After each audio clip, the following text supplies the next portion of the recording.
Bonjour, c'est un geste qui se veut décisif. La France a reconnu cette semaine la Palestine en tant qu'État, entraînant à sa suite une dizaine de pays, alors qu'Israël continue de bombarder Gaza et projette d'étendre sa présence en Cisjordanie. À quoi sert l'initiative d'Emmanuel Macron?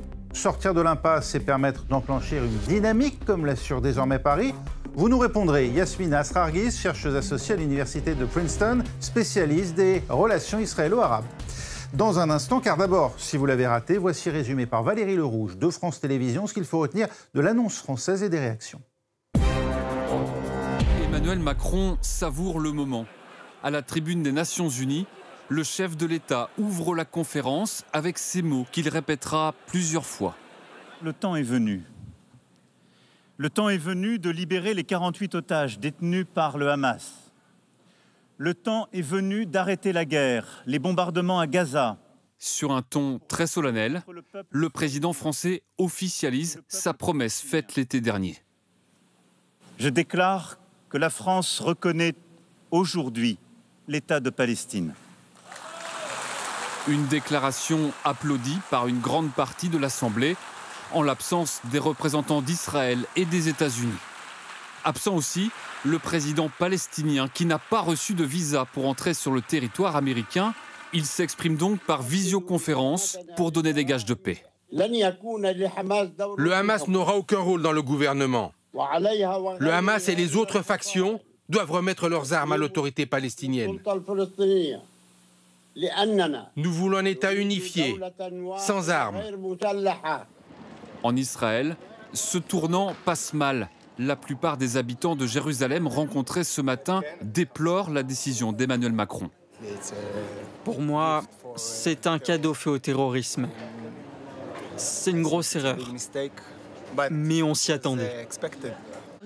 C'est comme si Macron leur donnait un prix. Il leur fait un cadeau. Il aime les Palestiniens. Il n'a aucun égard pour les Juifs. C'est très grave. Le gouvernement israélien pourrait prendre des mesures de représailles comme renvoyer des diplomates français ou fermer le consulat de Jérusalem. Et on vient de l'entendre à la fin de ce reportage, Claire Duhamel, pourquoi un rejet aussi massif de la part des Israéliens ? Dans son ensemble, la population israélienne rejette formellement cette reconnaissance de l'État palestinien par plusieurs pays occidentaux. Ces derniers jours, sur le terrain, on a pu entendre les critiques parfois acerbes de certains Israéliens qui s'inquiètent d'un isolement diplomatique de leur pays et qui considèrent que cette reconnaissance de l'État palestinien, eh bien, cela équivaut à récompenser le Hamas pour les massacres terroristes du 7 octobre 2023. Alors tous les Israéliens, évidemment, ne pensent pas comme ça. Il subsiste une opposition farouche à Benyamin Netanyahou qui salue ce chemin de paix proposé par Emmanuel Macron pour une solution à deux États. Cela représente une minorité de la société israélienne. On a rencontré aussi des Israéliens qui pensent qu'il faut qu'il y ait des sanctions contre Israël pour sortir de ce qu'ils appellent une impasse qu'est la guerre à Gaza. Cela représente, je le disais, une minorité puisque selon un sondage qui date de juin 2025, ce sont 21% des Israéliens qui pensent qu'un État palestinien peut cohabiter pacifiquement avec Israël, un chiffre au plus bas depuis 2013, tandis que le Premier ministre Benyamin Netanyahou a lui annoncé que dès son retour des États-Unis, eh bien, il annoncerait des mesures de représailles contre les pays qui ont reconnu un État palestinien. Yasmina Asrarguis, Emmanuel Macron récompense le terrorisme du Hamas. Cette phrase, on l'a beaucoup entendue cette semaine dans la bouche des Israéliens et des Américains. Le moment est mal choisi.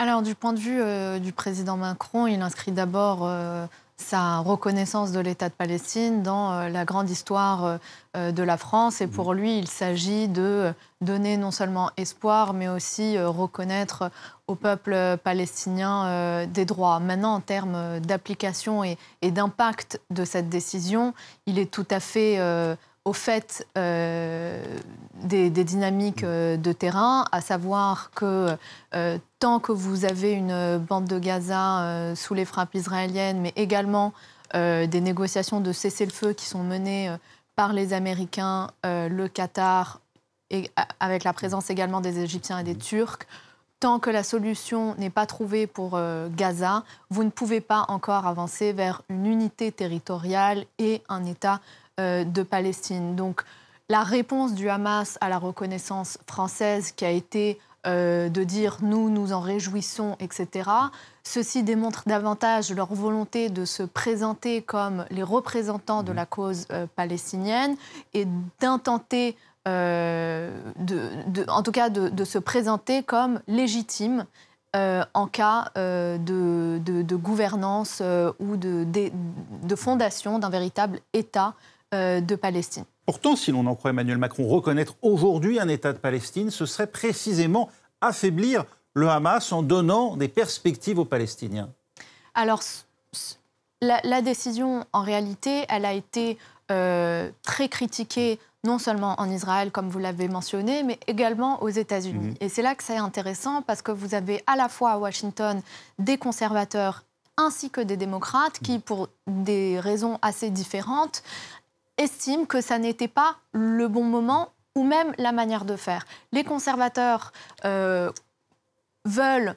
alors vous avez plusieurs courants, mais globalement, le premier cercle du président Trump estime que s'il y a des reconnaissances mutuelles et bilatérales entre les acteurs, entre Israéliens et Palestiniens, on ne parle même pas d'Occidentaux ou de pays tiers non belligérants.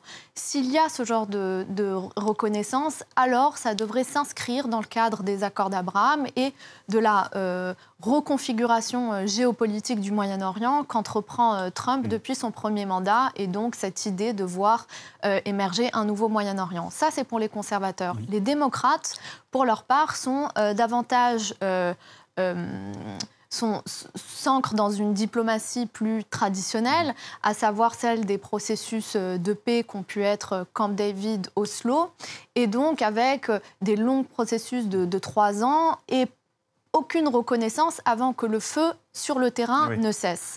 Et donc c'est là les critiques, notamment du camp démocrate et des anciens de Biden, de dire... Il faut d'abord qu'il y ait une désescalade, un cessez-le-feu, puis nous pouvons parler reconnaissance, reconstruction, et donc suivre des étapes que Washington souhaite implémenter de manière séquencée. Là où les Républicains ajoutent en outre le code ICIL d'une reconnaissance aussi par les États arabes d'Israël, comme vous l'avez dit, dans le cadre de ces accords d'Abraham.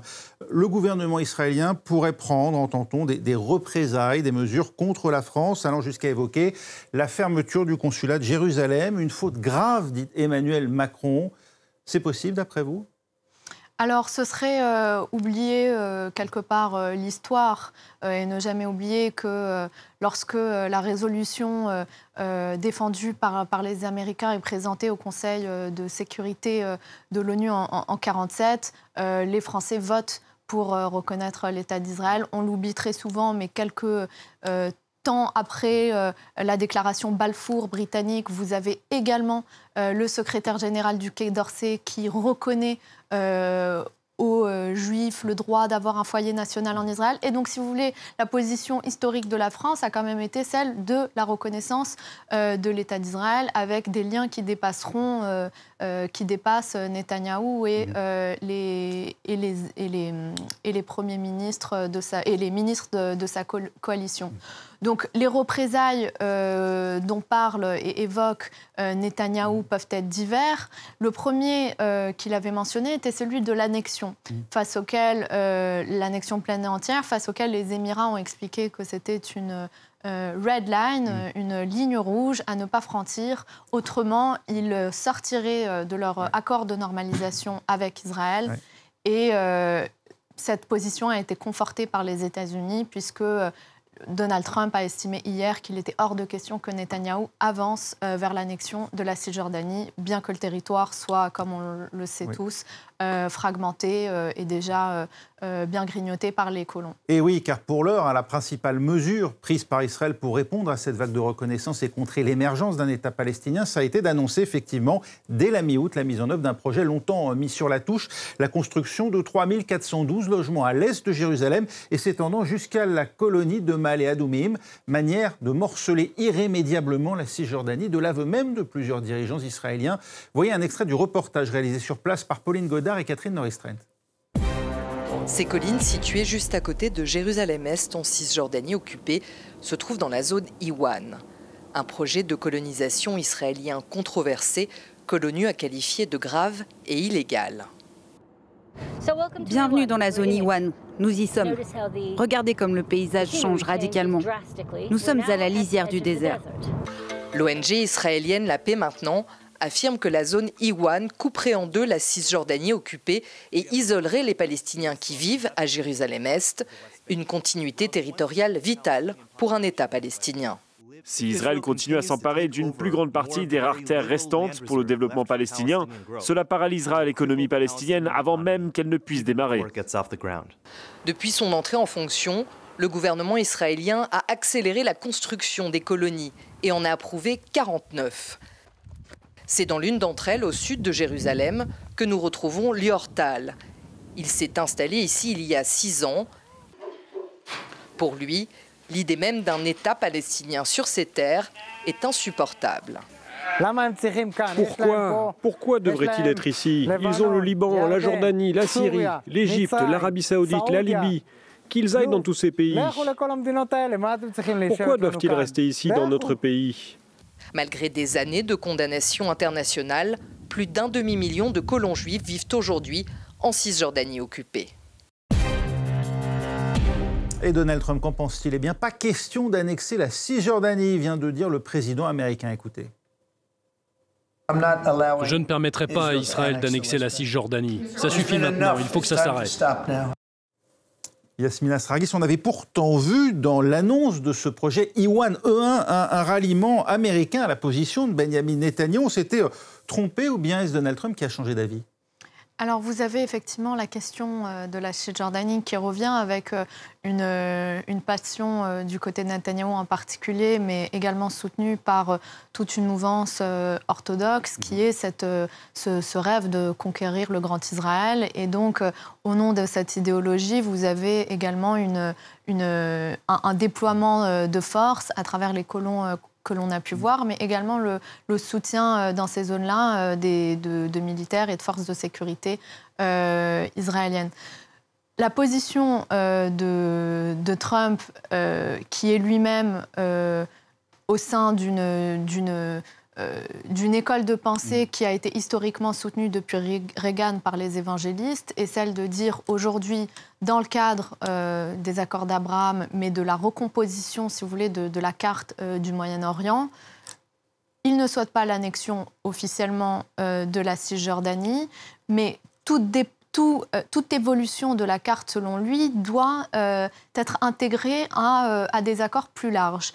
Et donc, en réalité, la parole des Saoudiens ou la parole des Émiratis, aujourd'hui, compte davantage que celle de l'autorité palestinienne dans la recomposition et le dessin de la carte sur le terrain, qui est déjà, comme on a pu le voir, bien mise en danger, parce qu'au-delà de la question de la carte en elle-même et de l'occupation et de la présence des colons, la question qui se pose, c'est, en cas d'État palestinien, quel Premier ministre israélien aura le courage de dire à tous ces colons de rentrer chez eux. Et donc, comme l'avait fait Ariel Sharon à Gaza. Et tout à fait. Ouais. Mais l'assassinat public d'Yitzhak Rabin en a traumatisé plus d'un. Et donc le courage politique que requiert la reconnaissance d'un État palestinien, mais également le respect de leur souveraineté sur les territoires qui sont censés être gouvernés par l'autorité palestinienne. Bon, c'est non seulement un engagement politique, symbolique, idéologique, mais aussi de tracer une ligne rouge qui déplaira très fortement à la mouvance orthodoxe. Oui, Benjamin Netanyahou, en tout cas, lui, il a encore dit et répété le 11 septembre dernier à Malé-Adoumé, mais il n'y aura pas d'État palestinien. Pourtant, lors de la création d'Israël en 1947, l'ONU prévoyait un plan de partage du territoire. Comment a évolué la Palestine depuis lors, Antoine Fenot? Eh bien justement, on va partir, Raphaël, de cette carte. Eh bien, c'est celle que j'ai trouvée dans les archives de l'ONU, qui date donc de 1947 et de ce plan de partage, conséquence de la résolution 180 adoptée donc à l'ONU, un partage en 3, donc entre à l'époque un État arabe, comme on l'appelle, Israël que vous apercevez en clair donc sur cette zone, et une zone réservée également à Jérusalem. On avance un petit peu, octobre 1947. 1948. Israël déclare son indépendance. Les armées de plusieurs pays arabes voisins envahissent l'État hébreu. Lourde défaite pour eux et fuite massive de Palestiniens, avec notamment une conquête massive de territoire pour l'État hébreu. Les zones que vous apercevez en rouge ont donc été saisies par l'État hébreu suite donc à cette défaite militaire. Avance rapide, 5 juin 1967, c'est le début de la guerre des 6 jours. L'État hébreu attaque également la Jordanie et la Syrie, en plus de l'Égypte, à la clé occupation du Sinaï. Vous allez le voir également sur cette carte, occupation du Sinaï en Égypte, le désert du Sinaï que vous trouvez juste ici, mais également le plateau du Golan, tout en nord, près de la Syrie, et contrôle total également de la bande de Gaza. On va également avancer de nouveau. L'Égypte prend Israël par surprise en 1973 avec une offensive militaire, c'est la guerre de Kippour. Un cessez-le-feu s'ensuit et après des longues négociations, plusieurs années plus tard, en 1979, après les accords de Camp David, on voit donc émerger une nouvelle carte du territoire que vous apercevez juste ici, avec un territoire palestinien qui a réduit comme peau de chagrin. La suite, on la connaît, ce sont les accords d'Oslo, le partage en plusieurs zones, zone A, zone B, zone C.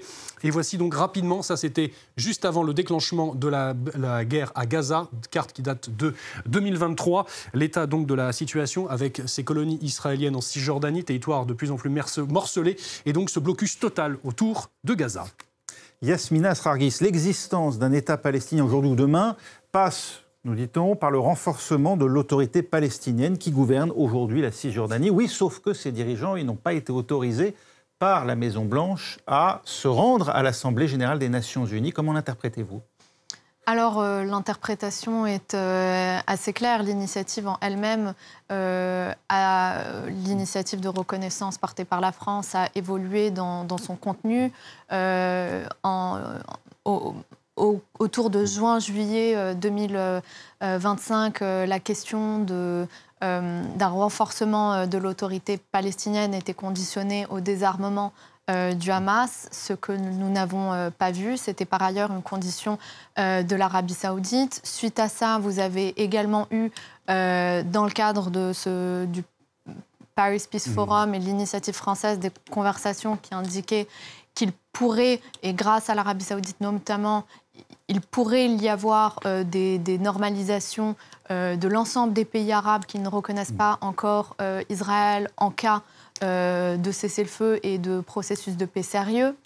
Tout ça a un peu été mis de côté pour une stratégie qui a été celle de soutenir l'autorité palestinienne, qui, rappelons-le, depuis les accords d'Oslo, sont l'unique représentant des Palestiniens à l'ONU et dans les instances internationales. Et donc, à travers la figure de Yasser Arafat et de Mahmoud Abbas, qui, ne l'oublions pas, étaient signataires des accords d'Oslo, il y a cette idée de continuité à travers le dernier processus de paix. La question maintenant de la place de l'État de Palestine ou des Palestiniens à l'ONU, qui est censé être un territoire international, mais sur sol américain, elle est formulée de la manière suivante. Aujourd'hui, le Saint-Siège et l'autorité palestinienne sont des pays, sont non-membres, donc des membres observateurs de l'ONU, et sans résolution du Conseil de sécurité, l'État de Palestine ne peut pas obtenir un siège permanent. Et donc, effectivement, quand vous n'avez pas officiellement votre ambassade, il est facile de faire en sorte que les parties prenantes ne viennent pas négocier. Le fond du sujet, pour moi, il est que la position américaine et la position de Washington est de dire, dès lors que nous ne sommes pas à la manœuvre pour négocier et dès lors que nous n'appelons pas par nous-mêmes les gens que nous voulons voir à la table des négociations, nous ne parlerons pas de ce sujet. Et donc, il est intéressant de voir qu'au lendemain de la reconnaissance de l'État de Palestine par le président Macron, Trump a organisé son sommet avec les chefs d'État arabes à New York. L'autorité palestinienne n'était pas représentée, mais l'ensemble des parties prenantes, notamment le Qatar, qui demeure le médiateur en matière de cessez-le-feu à Gaza, étaient présents et ensemble, ils ont soutenu le plan de la Maison-Blanche, qui est porté par Tony Blair et Jared Kushner, le gendre de Trump. Et un plan qui, selon Donald Trump, pourrait dans les prochains jours déboucher sur un cessez-le-feu et peut-être même une paix à Gaza. Cela reste évidemment à prouver. Toujours est-il que Gaza vit encore aujourd'hui, à l'heure où nous parlons, sous les assauts israéliens, à Gazaville notamment, tandis qu'une grande partie de la population est désormais déplacée vers le sud. Comment vit-on cette reconnaissance par la France sur place, Rami Abdul-Jamous ? C'était un moment historique pour la Palestine et pour la population palestinienne, mais malheureusement, ce n'était pas le bon timing parce que surtout pour la population de Gaza, la population palestinienne de Gaza se noie dans la souffrance, se noie dans la misère, se noie dans les massacres. Donc quand le président Macron a reconnu l'État de Palestine, c'était pas vraiment la grande joie ou c'était une petite joie trempée avec la souffrance. Mais on a vu, après, on s'est rendu compte que non, ça ne s'arrête pas juste à une reconnaissance et qu'il y a des efforts surtout de la part de la France, d'arrêter la guerre. Et c'est pour ça que la population a commencé à dire oui, c'était une bonne chose de reconnaître un État palestinien, qu'on va arriver à faire quelque chose et surtout que la France est aujourd'hui en train de diriger un courant qui veut absolument arrêter la guerre. Et on est en train de voir un peu les conséquences jour après jour, ce qui a donné beaucoup plus d'espoir pour la population palestinienne que cette reconnaissance d'un État palestinien peut aboutir à la fin de la guerre. Yasmina Asrarguis, Benyamin Netanyahou, le Premier ministre palestinien qui s'est exprimé ce vendredi à son tour à la tribune de l'Assemblée générale des Nations unies, indique qu'il veut, selon ses termes, finir le travail le plus rapidement possible à Gaza. Ça veut dire quoi, aller au bout pour les Israéliens aujourd'hui ? Je pense que ces généraux et ces services de renseignement se posent la même question. Il est compliqué à ce stade de comprendre quels sont les buts de guerre et même en Israël sur... la question de la guerre à Gaza, plus personne n'est dupe. Et il y a effectivement une fuite en avant de Netanyahou qui estime que seule la guerre peut le maintenir, le maintenir notamment au pouvoir. Donc il est... Voilà. Mais désarmer le Hamas, ça, c'est ce que réclame aussi la France. L'autorité palestinienne, elle aussi, par la voix de Mahmoud Abbas, a-t-elle les moyens de le faire demain ? Alors, le président Macron a repris ce que les Américains disent depuis plusieurs semaines, à savoir que le Hamas aujourd'hui compte bien plus de soldats que depuis le 7 octobre. Et donc, la guerre sans perspective et sans sortie de crise n'a pas nécessairement porté ses fruits, puisqu'elle a créé davantage de haine et mobilisé sur le plan idéologique une jeunesse et une population qui est en détresse depuis maintenant 2 ans. Avec la France en tout cas et quelques autres, ce sont désormais 159 pays qui reconnaissent la Palestine en tant qu'État. Ça veut dire qu'il y en a encore un certain nombre qui ne la reconnaissent pas, Antoine Fenot. Oui, sur les 193 membres représentés à l'ONU, ça représente 80% des membres donc, des Nations Unies qui reconnaissent l'État de Palestine à des dates variées. Je les ai regroupés ici pour vous sur cette carte. À noter que ceux auxquels on va s'intéresser, c'est ceux qui sont en blanc, qui ne reconnaissent pas donc l'État de Palestine, à commencer par les États-Unis. Les États-Unis qui affichent un soutien sans faille à Israël, un soutien sans équivoque et qui dure, notamment en particulier depuis la guerre froide, où à l'époque l'influence soviétique est très importante au Moyen-Orient. Et les États-Unis, avec une forme de pragmatisme, ils voient aussi une manière de contrer les soviétiques sur place en soutenant Israël. Il y a aussi, et naturellement, l'influence de la communauté juive américaine qui est très importante. C'est la plus importante au monde après Israël. L'Allemagne également, de son côté, elle ne reconnaît pas l'État de Palestine pour des raisons différentes. Elle promeut toutefois une solution à 2 États, c'est à découvrir sur le site du gouvernement fédéral allemand. Et évidemment, la raison, c'est son passé nazi. D'ailleurs, les Allemands le disent. Et d'ailleurs, la sécurité d'Israël a noté que c'est une raison d'État en Allemagne depuis 2008. Un zoom également que je voulais vous proposer sur un pays dont on parle assez peu, c'est le Cameroun. Le Cameroun fait figure d'exception sur le continent africain et ne reconnaît pas l'État de Palestine pour une raison assez particulière. Paul Biya, son président, fait reposer sa sécurité sur une brigade formée et entraîné par d'anciens officiers israéliens et achète régulièrement des équipements à Tel Aviv. Pas de reconnaissance de la Palestine, vous l'avez compris, en forme de pragmatisme sécuritaire, on pourrait dire. Yasmina Asrarguis, il y a des pressions américaines et israéliennes très fortes aujourd'hui pour empêcher un certain nombre d'États de reconnaître la Palestine ? Alors effectivement, ce qui est intéressant de regarder aujourd'hui, c'est l'évolution du paysage politique, notamment à Capitol Hill et à Washington, autour de cette question à la fois d'Israël, du soutien à Netanyahou et la question de l'État de Palestine. Et vous avez aujourd'hui un président américain qui, face aux caméras, exprime que le lobby pro-israélien n'a jamais été aussi faible au Congrès. On n'a jamais entendu un président ou pensé qu'un président américain viendrait face caméra expliquer de telles choses.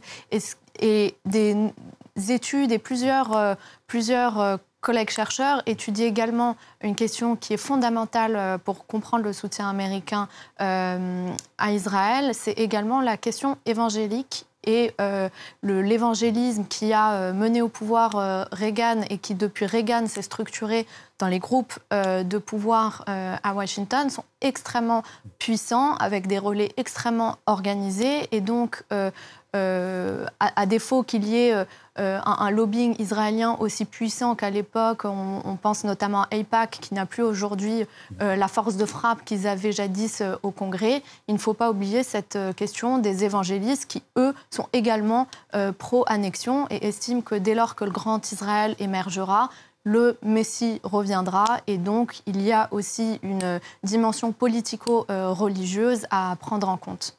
On peine souvent à percevoir, hors d'Israël, à quel point le 7 octobre rend pour nombre d'Israéliens de droite, mais aussi, y compris de modérés ou de gauche, impensable l'idée d'un État palestinien à leur porte, à quel point cela représente un péril imminent aujourd'hui pour eux.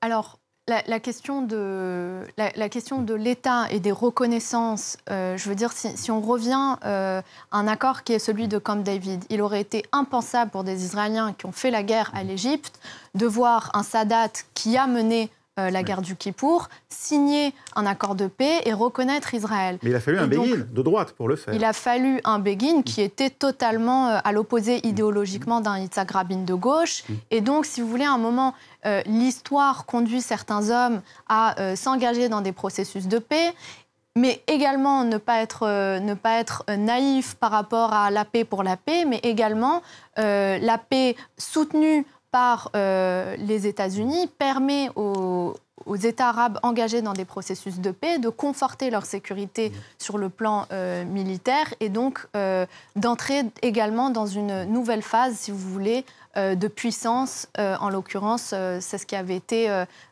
négocié avec l'Égypte. La paix comme un intérêt bien compris de part et d'autre. Hein. C'est ainsi qu'il faut lire ces initiatives. Merci beaucoup Yasmine Asrarguis d'avoir été avec nous. Je rappelle que vous êtes chercheuse associée à l'Université de Princeton et spécialiste de ces relations israélo-arabes. Merci à vous d'avoir suivi cette émission. Vous pouvez retrouver comme chaque semaine sur notre site internet france24.com. Rendez-vous à la semaine prochaine pour une nouvelle édition du Monde dans tous ses états.